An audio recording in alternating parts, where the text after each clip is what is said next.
Hi everyone! Welcome back to Recycling Mama Crafts. Today I am making a special batch of laundry soap for my cousin Michelle.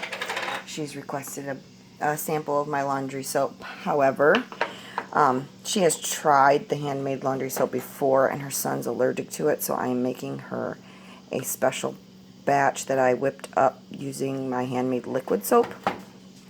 So what I have in here, we're just going to do a little sample batch for her to make sure that it doesn't irritate the baby's skin. So what I have here is the 100% coconut liquid soap that I make.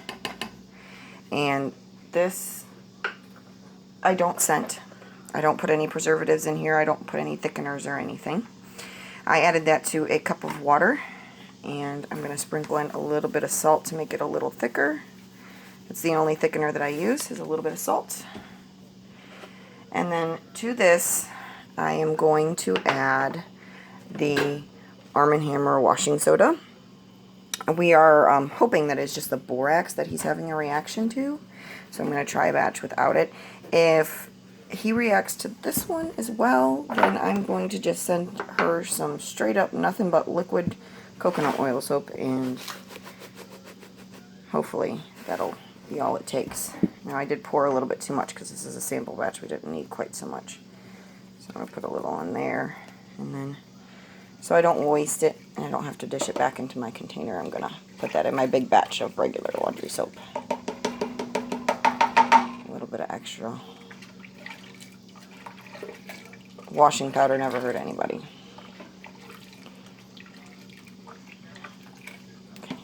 Then I just put it on a low heat and stir it up until everything is dissolved. Once it is dissolved, yeah, see, it's already starting to clump up. Probably need to add a little bit more water to this. This happened to me once before when I did a small batch. And I'll probably end up having to get the immersion blender out as well. It's being a stinker. Excuse my stove, I scrubbed it down, but I did not get the baking soda out to get the last little burnt up stuff off of it. So I'm going to pause you for just a minute. Okay, I had to get my immersion blender out because the washing soda kind of clumped up a little bit, so I'm trying to break it up, and I added a little bit more water to... Woo! I splashed it on myself. Put an apron on. But I added a little bit more water to help it, because I'm just kind of guessing. I should have probably sat down and done the math to figure out exactly what I would have needed for this batch, but what fun is that? Gotta experiment a little bit, right? This is definitely a bit thicker already. Probably did too much salt, but it'll be alright. You know, I definitely put too much of the Arm & Hammer washing soap in there. So this will probably be a super concentrated batch. Let's let the bubbles settle in that one real quick. And I'll do my one in the back buzz, because I made a big batch of liquid laundry soap back here earlier, and this one includes the borax.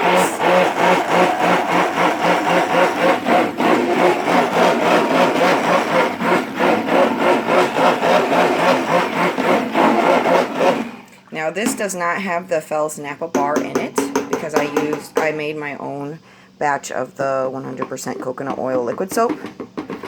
I do add a little bit of my dry laundry soap to this to help kind of boost it, but I only use like a tablespoon of it.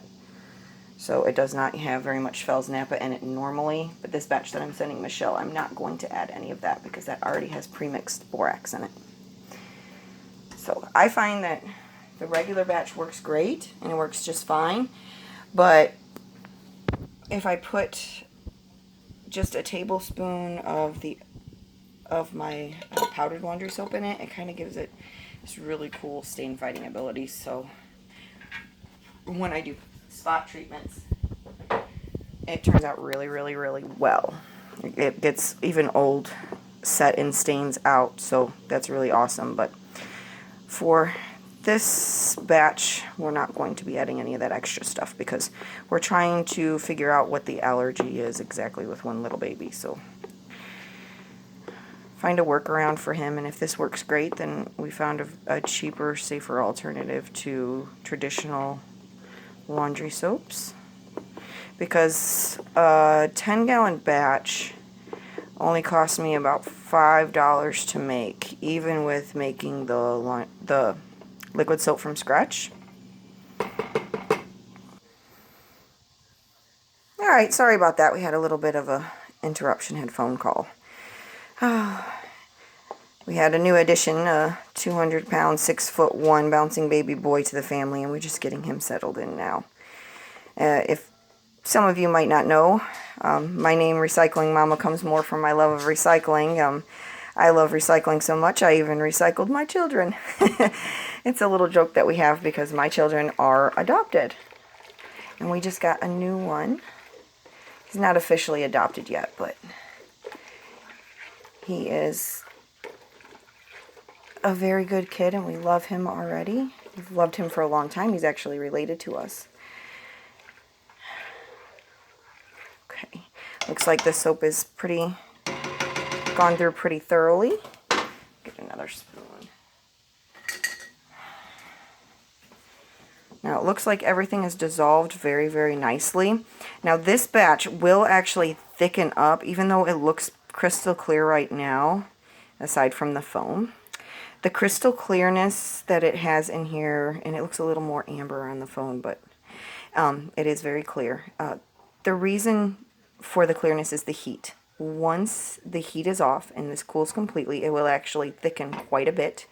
Not only does the salt make it thicken a little bit, but also the Arm & Hammer washing soda will make it thicken, and the borax helps with thickening. And like with this big batch here.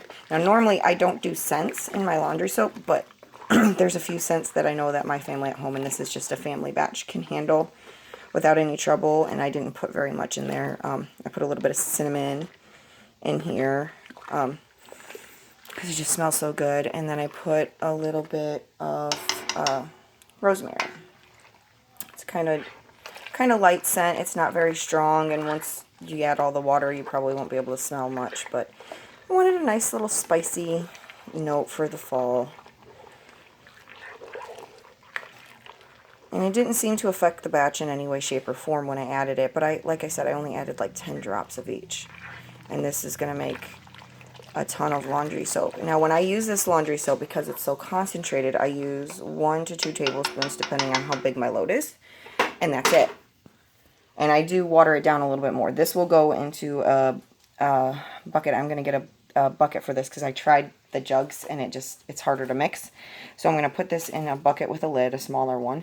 And then as I pull it out, I put it in mason jars and add about 1/4 of it with hot water and mix it up really good. And then I add a little bit of my dry mix so I always have the stain fighter ready. And then I add it to my load as I need it. You still need to shake this a little bit because it does settle eventually when you add the extra water. I find if you don't add the extra water, it doesn't settle, but it is a little bit of a thicker consistency, and I just like being able to mix it a little bit more right before I use it.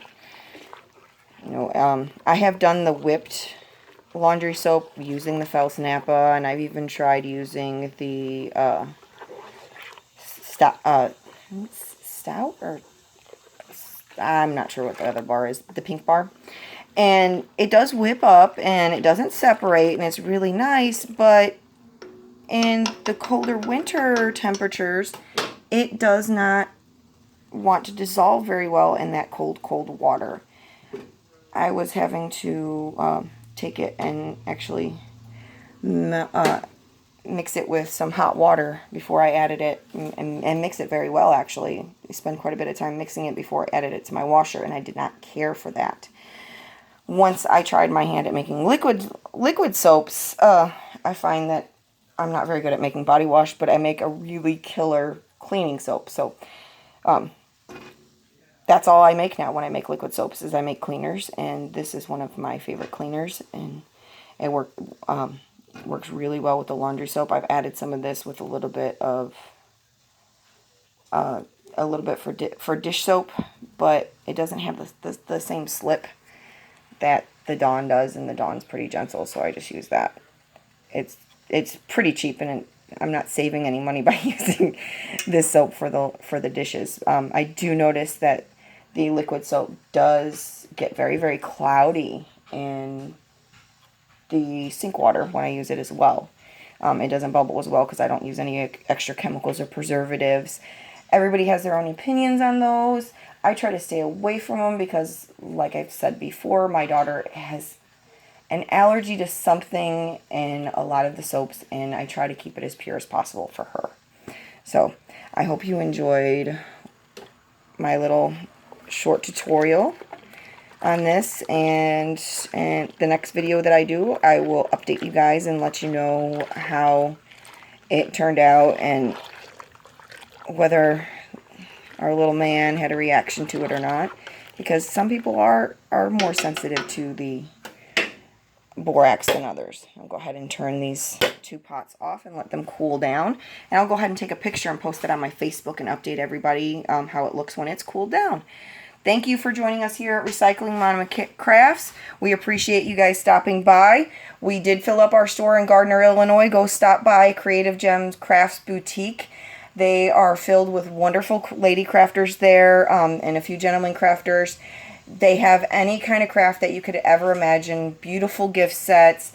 You'll find all my soaps there, my soaps, my lotions, my aftershaves, and the amazing foot balms that we have for athletes' feet and for dry, cracked feet. You should stop in there. Say hi to Jessica and her mom. They run the business. They're wonderful people. They have wonderful clients. And I can't say enough good things about these people because they're just fantastic. All right, thank you guys for coming along the crazy ride with me. Bye!